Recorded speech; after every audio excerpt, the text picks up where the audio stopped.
Hemos estado pensando sobre los últimos días proféticos, la segunda venida de nuestro Señor y Salvador Jesucristo. Permítame decirle algo, amigo. No estamos hablando sobre algo que es incidental. Estamos hablando de una doctrina fundamental de la palabra de Dios. En el Antiguo Testamento, la segunda venida de Jesucristo se menciona 1200 veces. Y en el Nuevo Testamento hay más de 300 profecías directas referentes a la segunda venida del Señor Jesucristo. Si la Biblia da tanto énfasis a los últimos tiempos y su venida, por algo será. Vivimos en un mundo que quiere conocer el futuro. El hombre siempre ha tenido un intenso deseo de profetizar y mirar el futuro. Por ello tenemos todo tipo de los tan llamados clarividentes, médiums, pronosticadores, también astrólogos, y esos que pretenden adivinar el futuro. Pero ellos cometen algunos errores colosales. El único libro que da en lo cierto 100% es la palabra de Dios. La Biblia dice, tenemos la palabra profética más segura. Y quiero decir acerca de la Biblia que muchas veces la gente dice que la Biblia está actualizada. Amigo, la Biblia está adelantada. Está más que actualizada, mucho más, ya que no solo encaja con los titulares del periódico de hoy, sino con los titulares de mañana, aun cuando estos no han sido escritos. Uno de los grandes capítulos en profecía es Mateo 24. Le invito a leer el versículo 1. Cuando Jesús salió del templo y se iba, se acercaron sus discípulos para mostrarle los edificios del templo.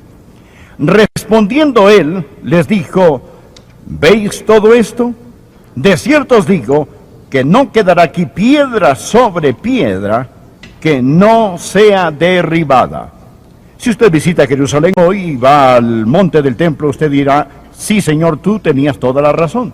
Hoy en día usted puede visitar las ruinas de otros templos y estos aún están allí, pero no así con las ruinas de este templo, ni una sola piedra quedó sobre otra. Y estando él sentado en el monte de los olivos, los discípulos se le acercaron aparte diciendo, dinos, ¿cuándo serán estas cosas? Es decir, ¿cuándo será destruido el templo? ¿Y qué señal habrá de tu venida? La palabra venida aquí es perusia, y literalmente significa, ¿cuál será la señal cuando tú, Señor Jesús, vengas a tomar el poder? La palabra perusia significa tomar el poder, estar presente, gobernar, reinar como un rey. ¿Cuándo, Señor, tomarás el reino que te pertenece? Luego ellos preguntaron, ¿cuándo iba a ser el final del mundo? Cuando él dice el fin del siglo, y del fin del siglo, la palabra para siglo allí literalmente significa el tiempo. Es la palabra griega aión, de donde sacamos la palabra española eón. No está hablando sobre la desintegración del planeta Tierra, sino cuándo ese tiempo, esa dispensación se va a terminar. ¿Cuándo va a ser destruido el templo? Señor Jesús, ¿cuándo vas a venir? ¿Cuándo gobernarás y reinarás? ¿Cuándo terminará este tiempo presente? Esa es la pregunta que ellos están haciendo. Y si usted quiere entender el capítulo 24 de Mateo, tiene que entender el trasfondo en el cual ellos están haciendo esta importantísima pregunta. Ahora el Señor Jesús empieza a contestarles. Es lo que veremos hoy. El Señor les da las señales de los tiempos, cómo serán los tiempos entre su primera venida y su segunda venida, qué debemos anticipar, qué sucederá, y entonces cuál será la convergencia de estas señales para que podamos saber que el Señor Jesucristo está a la puerta. Permítame darle estas señales. Utilizaré la letra D para que pueda recordarlas fácilmente. La primera, las decepciones. Esa es la primera señal. Los engaños. Por favor, mire el versículo 4 y 5. Respondiendo Jesús les dijo, mirad que nadie os engañe, porque vendrán muchos en mi nombre, diciendo yo soy el Cristo, y a muchos engañarán. Los engañadores y engaños son una de las señales de los últimos días. Por favor, anote al margen. Primera Juan 4, versículos del 1 al 3. Primera Juan capítulo 4, versículos del 1 al 3. Amados, no creáis a todo espíritu, sino probad los espíritus si son de Dios, porque muchos falsos profetas han salido por el mundo. En esto conoced el Espíritu de Dios. Todo espíritu que confiesa que Jesucristo ha venido en carne es de Dios. Es decir, no busquen a otro Mesías, no busquen a otro Cristo. El Señor Jesucristo ya vino en la carne. Ese es el Espíritu de Dios. Ahora, continuemos con el versículo 3. Y todo espíritu que no confiese que Jesucristo ha venido en carne no es de Dios. Y este es el espíritu del anticristo, el cual vosotros habéis oído que viene y que ahora ya está en el mundo. Ya está en el mundo. Es decir, ya existen muchos anticristos en el mundo hoy. Como lo hemos visto antes, un anticristo quiere decir alguien que viene en contra de Cristo y en lugar de Cristo. El prefijo anti, A-N-T-I, significa en lugar de y en contra de. Significa las dos cosas al mismo tiempo. ¿Se ha cumplido esta profecía? ¿Se está cumpliendo?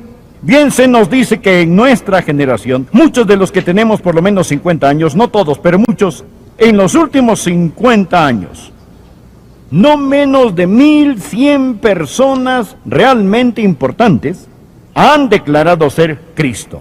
En los últimos 50 años han declarado ser el Cristo y el Salvador del mundo. Es algo asombroso lo que la gente llega a creer. Algunos creerán que hay una nave espacial en la cola del cometa Hale-Bopp, y si se suicidan podrán seguir a su falso Mesías a un supuesto cielo glorioso. Es asombroso lo que la gente llega a creer. Pero Jesús dijo que estos días están marcados por engaños y falsos cristos. Y la Biblia dice que no debemos creer a todo espíritu. Es por eso que debemos saturarnos de la verdad revelada en la palabra de Dios. Ahora, bien, señal número 2. Señal número 2. No solo decepciones, señal número 1, pero divisiones. Las divisiones, señal número 2. Mire los versículos 6 y 7, por favor. Y oiréis de guerras y rumores de guerras. Mirad que no os turbéis, porque es necesario que todo esto acontezca, pero aún no es el fin. Porque se levantarán nación contra nación y reino contra reino. Hagamos una pausa. Hablemos sobre las divisiones. Es decir, las personas a través de los siglos nunca resolverán el problema de la guerra. Mas supongamos que viviésemos en un mundo donde no hay más guerras. Eso demostraría que Jesús era un profeta falso.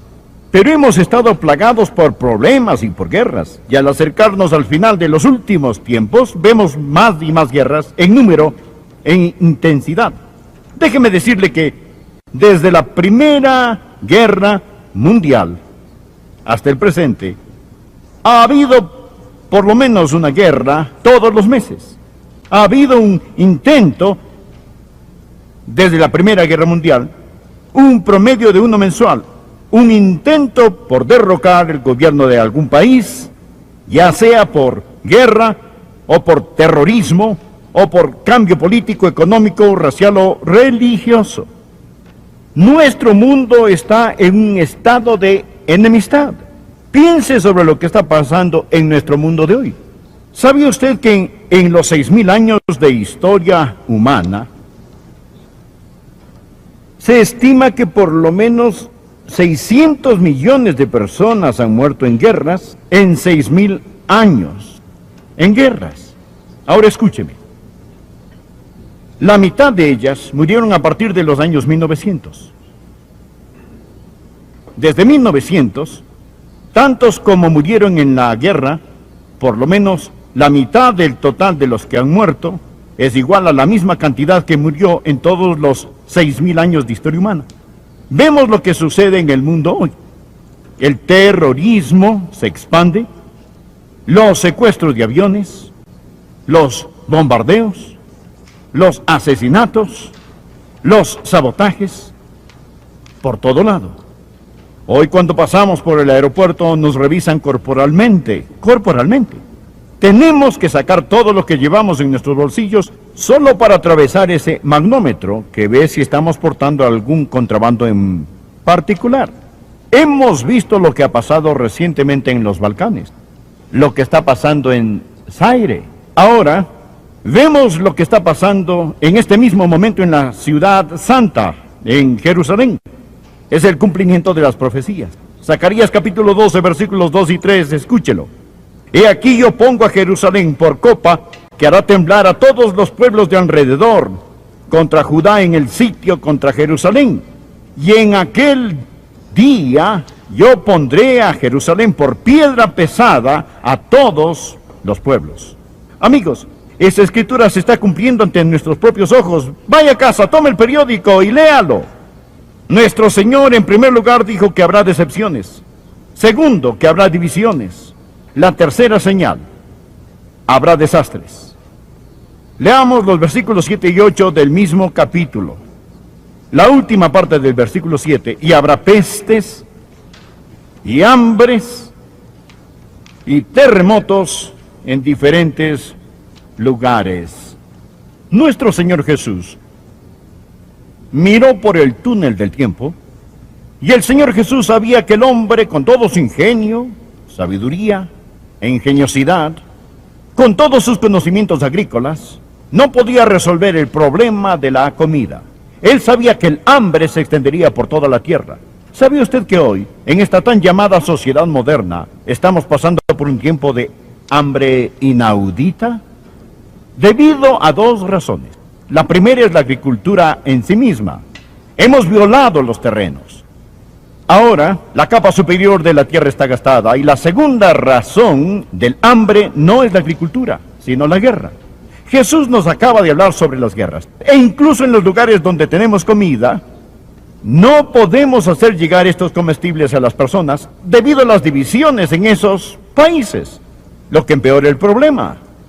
Un biólogo muy conocido dijo, escuché lo que escribió, es desconcertante. Él dijo, no existe la más mínima esperanza de escapar un tiempo desastroso de hambre de este momento en adelante. Él está diciendo, no hay esperanza, va a venir. Él no es un predicador bautista.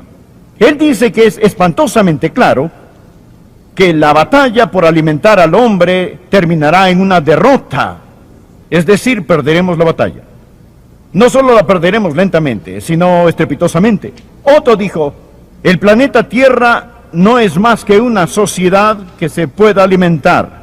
Con la población mundial duplicándose 2 veces en este siglo, la tierra del mundo se labra tanto que un cuarto de la capa superior se está volviendo estéril, seca o se erosiona. Esto nos lleva al capítulo 6 del libro de Apocalipsis. En este capítulo 6 de Apocalipsis, la Biblia dice que el día vendrá cuando 1 kilo de trigo costará el salario de un día. Se necesitará todo el salario de un día para comprar 1 kilo de trigo. Anótelo, Apocalipsis capítulo 6, versículo 6. Y oí una voz de en medio de los 4 seres vivientes que decía 2 libras de trigo por 1 denario y 6 libras de cebada por 1 denario. Ahora, note que dice 2 libras de trigo por 1 denario. La moneda era el denario, que era usado como el salario de un día. Se necesitará para comprar en los días que están por venir todo lo que se gana en un día para comprar una medida de trigo. Pero no solo hambres, sino también terremotos. Jesús dijo que serían parte de las señales de su venida y del final de los tiempos. Estos han aumentado en forma dramática en los últimos años. Los sismólogos, los que miden los temblores, han explicado lo que está pasando por medio de lo que llamamos las placas tectónicas. Es decir, que las masas de terreno de esta tierra están flotando sobre una superficie semisólida, semifundida, debajo de la superficie. Estas tienen un espesor como de 70 millas y flotan sobre el semifundido y ardiente centro de la tierra. Cuando estas masas de tierra, estas placas se acercan unas a otras, se crea una presión increíble que incrementa debajo de la superficie y solo pueden permanecer por un determinado tiempo hasta que empiezan a deslizarse. Cuando se deslizan cediendo esa presión, por supuesto que ocasionan un terremoto o fallas. Bien, es muy parecido a lo que sucede cuando el hielo se separa en los grandes lagos del norte. Cuando se separan, no solo significa que ha ocurrido un temblor, sino que también es probable que hayan más temblores. El New York Times publicó que hace varias décadas no había ocurrido ni un solo temblor que se pudiera medir en Colorado. Y desde entonces, más de 3,000 solo en Colorado se han registrado. La revista Time afirmó que ha habido más macrotemblores en los últimos 10 años que en los 100 años anteriores. Los sismólogos e historiadores han calculado que los temblores megalíticos han aumentado más de 2000% desde que Colón descubrió América. Ahora, es un hecho comprobado que más personas han perecido en los terremotos en los últimos 120 años, en los últimos 12 años, que en los últimos 120 años. Jesús dijo que estos terremotos vendrían. Ahora, bien, en 1976 hubo un desastre de tal proporción que el único desastre, en mi opinión, más grande ha sido el diluvio de Noé. Más de 1 millón de personas murieron en China en un gran terremoto. Por favor, leamos el versículo 8. Jesús habla sobre estos desastres. Y él dijo, y todo esto será principio de dolores. La palabra dolores aquí literalmente significa las contracciones de parto. Es como si la madre tierra está con contracciones. Y nuestro mundo está embarazado con juicio. Estos son los principios de dolores. Cuando usted ve estas cosas, sabe que se está a punto de dar a luz. Permítame mencionar la próxima señal. Número 4, la difamación. Por favor, mire versículo 9, capítulo 24. Entonces os entregarán a tribulación y os matarán, y seréis aborrecidos de todas las gentes por causa de mi nombre. Ahora él habla sobre los creyentes. Aquellos que creen en el Señor Jesús, vamos a ser difamados. ¿Sabía que este mundo tiene lugar para casi toda religión excepto la de nuestro Señor y Salvador Jesucristo? La persecución va a concentrarse en el nombre de Jesús. Al mundo no le molesta la religión, pero Jesús les ofende. Porque Jesús dijo, yo soy el camino, la verdad y la vida. Nadie viene al Padre sino por mí. Bien, ¿sabía que más creyentes han muerto por su fe? Escúcheme, en este siglo que en todos los otros siglos desde el principio de nuestra era, más creyentes han muerto. En 12 meses, en la Segunda Guerra Mundial, se estima que más creyentes fueron torturados y ejecutados que los que murieron bajo Roma, al principio de los primeros siglos, en solo 12 meses. Algunas autoridades afirman que más de 50 millones de creyentes fueron aniquilados en Rusia y en otros países comunistas, cuando el diablo rojo del comunismo estaba en su apogeo. Ahora, si usted es lo suficientemente astuto, sabe que la difamación y ataques hacia los creyentes es el deporte favorito en los periódicos, radio y la televisión. Quisiera decir algo al respecto, pero debo seguir. Anote por favor la quinta y última señal, que es la que amo. Es la declaración, el evangelio que se predicará alrededor de todo el mundo. Leamos los versículos 13 y 14. Mas el que persevere hasta el fin, este será salvo. Ahora escuche, habrá personas fieles que creerán en el Señor Jesús hasta el final del mundo. Escuche, mas el que persevere hasta el fin, este será salvo. Él no está diciendo que usted es salvo porque prevalece. Él está diciendo que usted prevalece porque es salvo. ¿Quiere saber quiénes son las personas salvas? Son las que prevalecen. Y luego dice, y será predicado este evangelio del reino en todo el mundo, para testimonio a todas las naciones. Significa toda tribu, toda raza, y entonces vendrá el fin. Todo lo que mencionamos ha existido a lo largo de todos los siglos, pero luego él dice que vendrá una señal especial. Esa es la señal última. Este es el golpe de gracia. Es cuando el evangelio se predicará alrededor del mundo. Esto era imposible en los otros siglos, excepto en el nuestro, y ya se ha cumplido en nuestra época. Piense sobre lo que está pasando en esta generación, a través de la radio, la televisión, los libros, las cintas, los folletos y las cruzadas. Todo el mundo ha oído el evangelio de Jesucristo. No toda persona, pero toda nación, toda raza ha escuchado. Acabo de recibir un mensaje de Bill Bright, un gran amigo mío, y él me invita a ir y celebrar el cumplimiento de la gran comisión al haber llevado el evangelio de Jesucristo alrededor del mundo. Su invitación dice Nueva Vida 2000. Se ha llevado a cabo en 220 países que representan el 98% de la población mundial. Más de 2.000 millones de personas han sido expuestas al Evangelio. 850 millones han visto la película Jesús. Yo recuerdo cuando hace varios años Billy Graham preparó la transmisión masiva más grande de la televisión, algo que nunca antes se había hecho desde el Caribe, y todas las naciones alrededor del mundo oyeron el Evangelio de Jesucristo. Nuestro propio ministerio, El Amor que Vale, está siendo transmitido a unos 70 países alrededor del mundo, incluyendo el Medio Oriente. Transmitimos en China. Mundialmente se está predicando el Evangelio de Jesucristo. Note lo que nuestro Señor dice en el versículo 14. Y será predicado este Evangelio del reino en todo el mundo para testimonio a todas las naciones, y entonces vendrá el fin. Señoras y señores, ¿qué significa todo esto? ¿Qué significa para mí y para usted? Déjeme decirle lo que significa.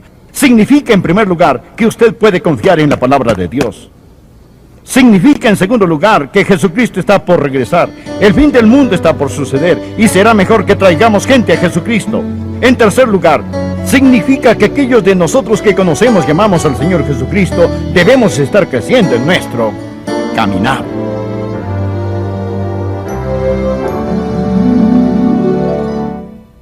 Amigo, deseo hacerle una pregunta de mi corazón a su corazón, tan sinceramente como puedo hacerlo. ¿Es usted salvo? No le pregunto si es católico, bautista, metodista o de otra denominación. Lo que digo es que usted necesita saber, sin lugar a dudas, que se ha arrepentido de sus pecados y recibido a Cristo como su Salvador personal. Le imploro que lo haga ahora. Ore así, Señor Jesús. Entra en mi corazón. Perdona mis pecados. Sálvame, Señor Jesús. Ore de corazón, ore con fe, y Él le salvará. Y si usted oró, escríbame y hágamelo saber, y le enviaré literatura que le ayudará a iniciar su vida cristiana.